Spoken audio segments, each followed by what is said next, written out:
We're going to end our time together this morning by introducing to you Jen Oetjen. I'm going to invite Jen to the stage at this time.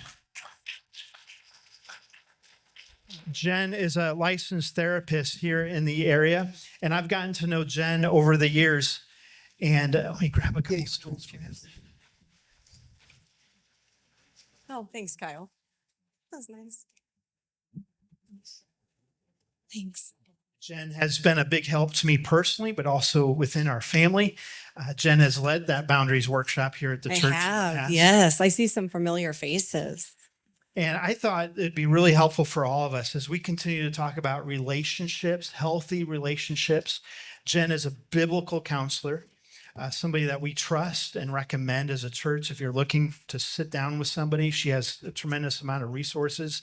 There's a couple websites there in your program that draw your attention to some of what Jen is able to offer. But Jen, thanks for being willing to share with us today as we talk about difficult people and toxic people. Well, thanks for having me. Yeah, Jen's been married 25 years? 24 years. 24 years.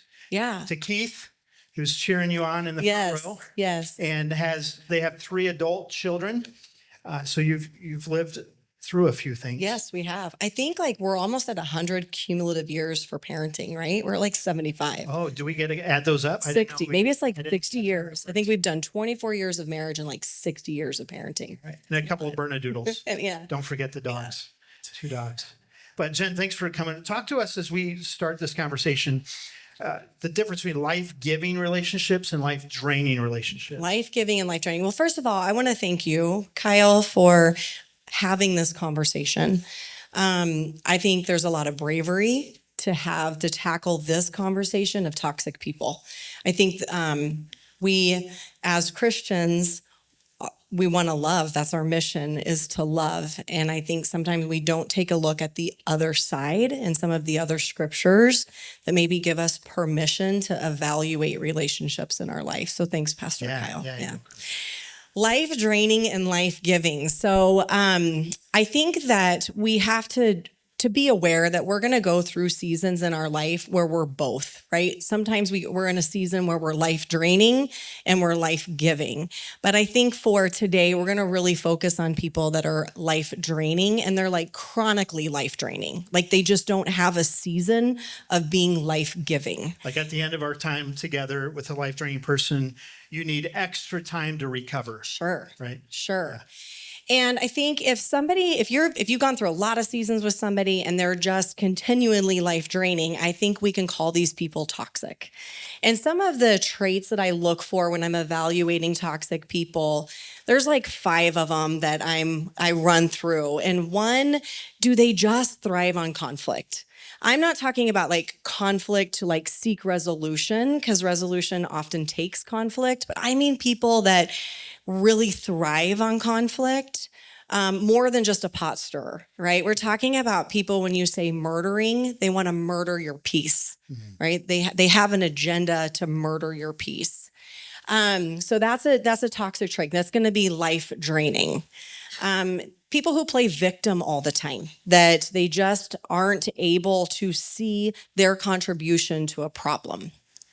And so they blame you for everything, or the neighbor, or the HOA, or the government, or fill in the blank. People that weaponize your emotions. So when you're being vulnerable and you're sharing what you want or what you need, they're going to call you high maintenance, or they're going to mock you, or they're going to make fun of you. And then people that just lack empathy, right? They just can't perspective take and understand your perspective and your experience. And then people, frankly, that just do not care. I would say those are life-draining people. And I think that those are kind of some traits to consider, but I think that God created us with a body, and he created us with emotions. And oftentimes our body and our emotions will speak to us long before our mind catches up.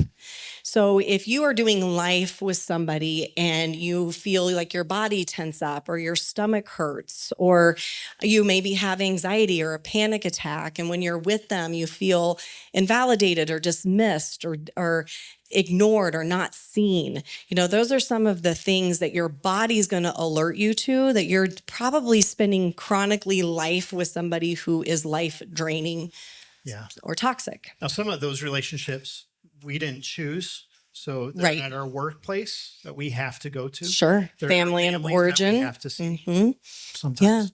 Right. Yeah. So what do you do when you're forced to be with them? Yeah. That's a great question. What do we do? I think